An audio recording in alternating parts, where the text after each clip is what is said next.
Zoul, Ansofissoun, j'ai beaucoup progressé ces derniers jours dans le défrichage de ce terrain, mais j'ai décidé d'arrêter pour étudier un peu plus la question. Donc à présent, j'ai environ 300 mètres carrés de terrain sur lesquels je vais faire du maraîchage. Comme vous voyez, je suis en train de réaliser des planches de culture pour les semis. Alors, j'ai décidé d'étudier une question, la question de les cultures maraîchères sous les arbres. Alors, ces dernières dizaines d'années, on nous a ce qu'on appelle la révolution agricole, ou je sais pas comment. Il y a une nouvelle conception de l'agriculture qui a complètement séparé les arbres des légumes, donc des cultures maraîchères. Donc, vous voyez les dérives de l'agriculture intensive où on cultive dans des champs à perte de vue, où il n'y a ni arbre ni rien. On a même coupé les haies.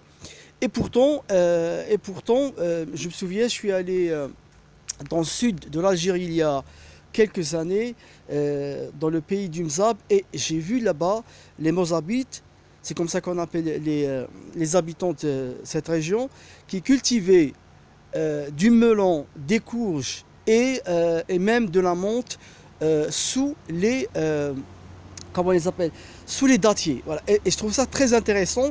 Et je me rappelle lorsque hier je me suis tenu le matin, là j'étais debout là sous cet abricotier, c'était la même ombre. Voilà. Et je me suis dit pourquoi est-ce que je ne vais pas essayer de faire comme les Mozabites.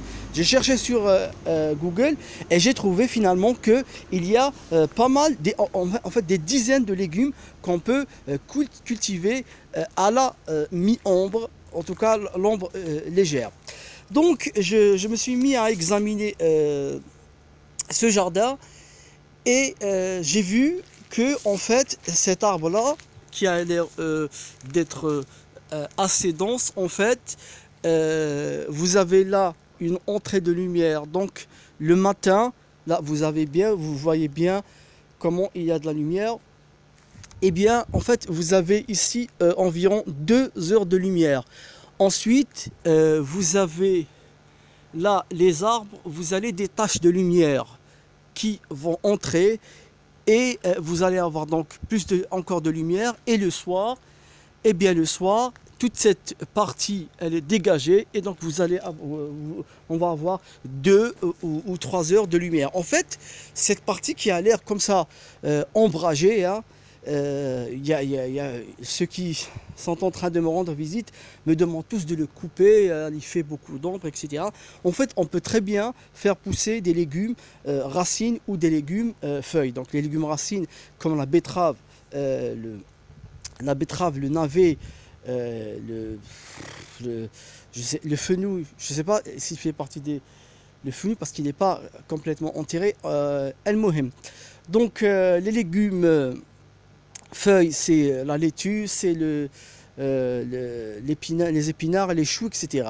Et ce que je vais faire avant de... Bon, je vais dégager cette partie, je vais commencer à faire des planches de culture et je vais expérimenter aujourd'hui le navet. Je vais faire une petite planche de culture pour le navet, une pour la betterave et une pour l'épinard. Voilà. Donc je vous laisse et je commence à travailler en ordinateur.